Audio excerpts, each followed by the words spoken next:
Hello everybody and welcome back to Red Eagle Politics. Make sure to like this video down below and subscribe to the channel if you are new. So Senator Ron Johnson, a lot of Republicans were wondering, is this guy going to run for Senate in Wisconsin? Obviously, Ron Johnson has been the senator there since he was originally elected in 2010, and he's not the best senator, but compared to the other Republicans in Congress, in the Senate, he's probably one of the better ones. Could Wisconsin get somebody better? Absolutely. Were Republicans at risk of losing this race if Johnson didn't run? No, not really. But still, a lot of Republicans wanted him to run because the other Republicans running were just not really that great, or Republicans that were speculated to run, like Sean Duffy. He's not really interested in running for governor or running for Senate, and Ron Johnson seems to be the guy. Do I have policy disagreements with Ron Johnson here and there? Yes. But him running for Senate is probably a relief for a lot of Republicans, especially Republicans who want to get the best possible senator in there for Wisconsin. So the sources say that Johnson is going to announce his run for re-election within a couple of weeks. It's about time. It's just like, when is that Trump Arizona Senate race endorsement coming? We don't know. They're probably going to coincide right around the same time, assuming Trump makes that endorsement at that Arizona rally. So either way, this is good news. I'm going to explain why. We're going to talk a little bit about the Wisconsin Senate race in 2022 as well. But first, I have to tell you guys about redeaglepatriots.com. We have exclusive videos on the website, 3 exclusive videos, several exclusive articles as well.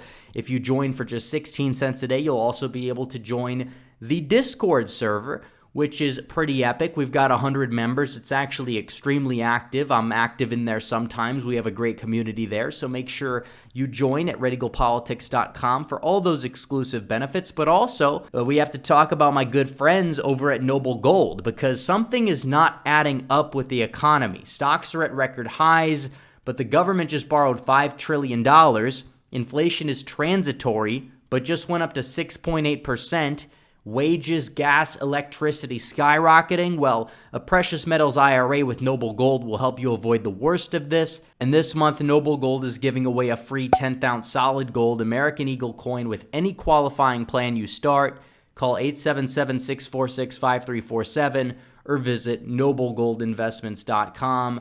Again, that is noblegoldinvestments.com. So Ron Johnson is officially, not necessarily officially, but he's almost going to announce his run. So he is seeking re-election. It's all but confirmed at this point. Sources are telling the news media, they're telling Fox, they're telling CNN. Pretty much everybody knows about this now. And of course, the coping from the left is ensuing, because Ron Johnson, he's actually pretty solid on a wide array of issues. I mean, immigration, he could be a little bit better. I think Numbers USA gave him like a B+, which is not bad compared to a lot of other Republicans, but it's not ideal. On trade, you could argue he may be a little bit out of touch with the interests of his constituents on that issue, but he is well liked in the state of Wisconsin.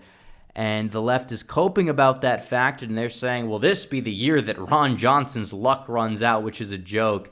And then it goes on, Johnson will be a major target for Democrats. Really? A major target? They'll target it and they'll lose by like 10. Let's be real.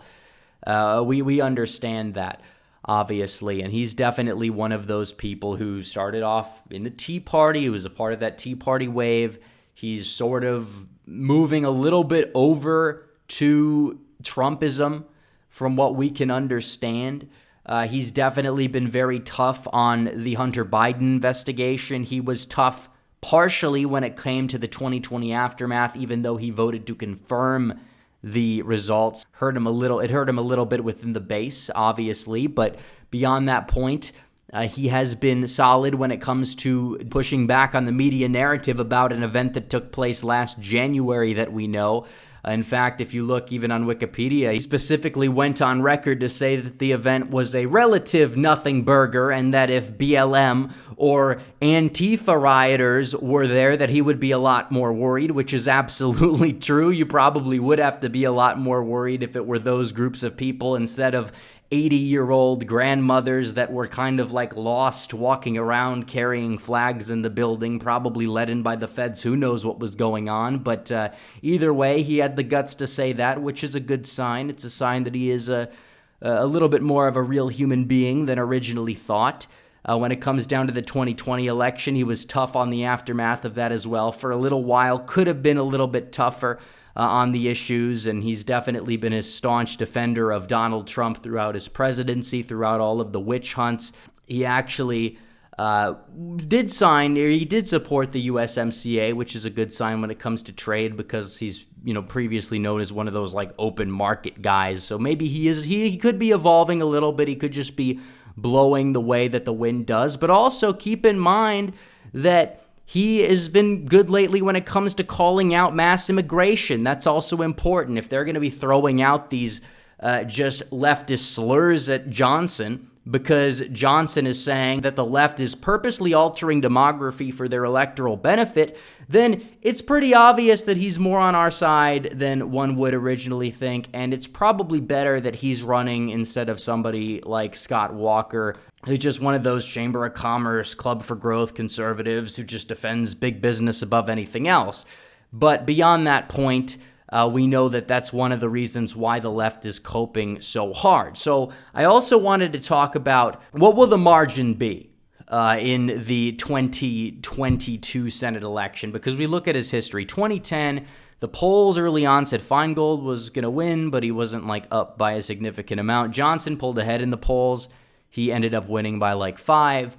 So he won by 5 in 2010. 2010 was a red wave year, but Wisconsin hadn't fully trended to the right a whole lot. You can even look at that map there, and you see a lot of those ancestrally blue counties in southwest Wisconsin were still relatively blue there. And then you look at 2016, and you see the fact that Johnson, who was not supposed to win, by the way, he had a big upset. A lot of these polls, besides maybe like a couple SurveyMonkey polls, which I don't even consider legitimate polls. We know about SurveyMonkey. They're just awful. Literally, this is who is like conducting the polls. That's really how they conduct the polls, by the way. There's actually like a monkey doing the survey. Beyond that point, a lot of these polls like Marquette, they had Feingold up. Some of these polls had Feingold up like big in like early October. He was up, oh, look at this poll, 19 points. I don't really consider this like a legitimate pollster either.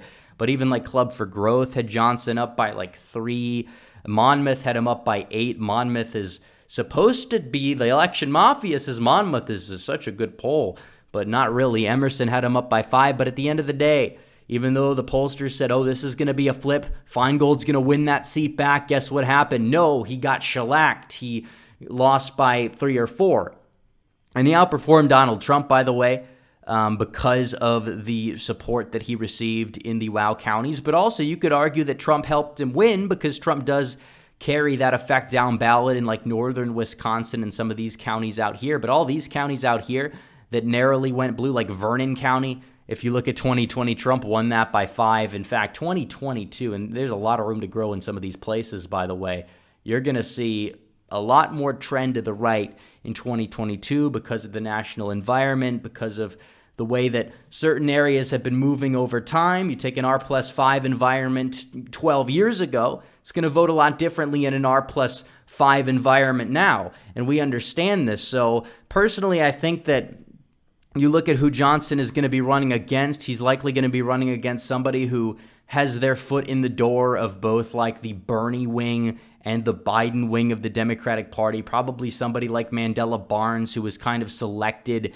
as lieutenant governor to appeal to both sides. And Barnes will probably end up being the Democratic nominee for Senate. And honestly, I believe that he will likely get shellacked, even if it is the state treasurer, Sarah Godlewski. She will also likely get shellacked. It's probably going to be a 7-point victory or so. Even Sabato's plastic ball has it at lean R. And even though you have Democrat internal polls so far showing Johnson not ahead, he's literally tied in a Democrat internal poll. Usually the rule of thumb for internal polls is add 5, but since this one's in Wisconsin, you might as well add 10 to 15 for all we know. So Democrats are in trouble. They know they're in trouble in Wisconsin. They're just coping because they know that that seat is going to stay red. And then in 2028, who knows what's going to happen? Maybe there'll be an even better senator that comes along, assuming that Ron Johnson actually retires after his third term in the Senate. And we'll see what happens when we get there. But either way, Ron Johnson, he probably is in the race. I think it's a good thing overall. I think it's a good thing given this recent rhetoric and given the fact that I think he gets the base better than most, even if he's not perfect. So anyways, guys, thanks for watching this video. Make sure you like this video down below, comment down below, subscribe to the channel, hit the bell for notifications so you never miss another video. Follow me on social media. The links are all in the description down below. As always, guys, thanks for watching. Red Eagle out.